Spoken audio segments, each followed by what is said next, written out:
right, I want to come back to one of the concepts that had us thrown a little bit back in Unit 2. The issue of tax incidence with a tax on a producer and what that actually does to your curve structure.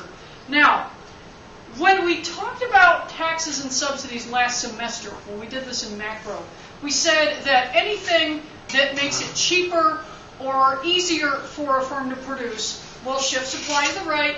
Anything that makes it more expensive or more difficult will shift supply to the left. That's what you do when you're talking about the whole market. So if we're going to put a tax on all the firms in the industry, then what we're going to see happen collectively is that supply is going to shift to the left. So you pick him up and you move him that way with a parallel shift. This is what we were doing all last semester, so that our new price is up here and our new quantity is back here. Okay? Now, what happens to the individual firm? What we were doing in Unit 2 was sliding the supply curve up. It was like, wait a minute, that's not what we did in macro, so why is this different?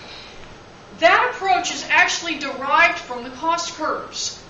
So while we push supply to the left in macro, what we have to demonstrate for the individual firm is that when you increase their costs, you're sliding the entire cost structure up.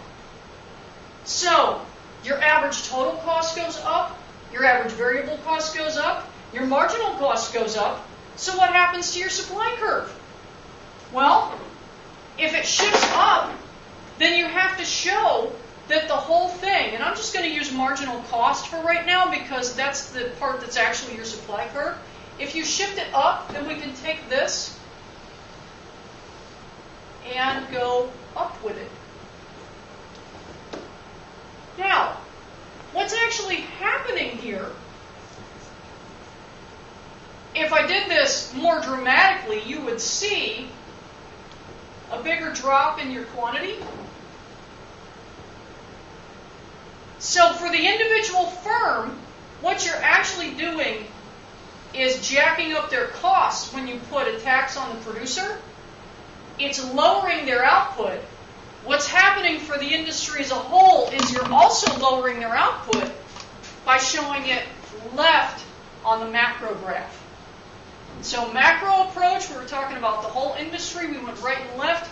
For the micro approach, because it's actually affecting the firm's entire cost structure, well, for these curves, it's not going to affect your fixed costs. But for these curves, it's going to go when you put a tax on them. That's why we show that as a vertical supply shift and not left. So it almost would make more sense to do the tax incidence part in this unit rather than having it way back in Unit 2, because that's where that actually comes from if you're talking about the 3.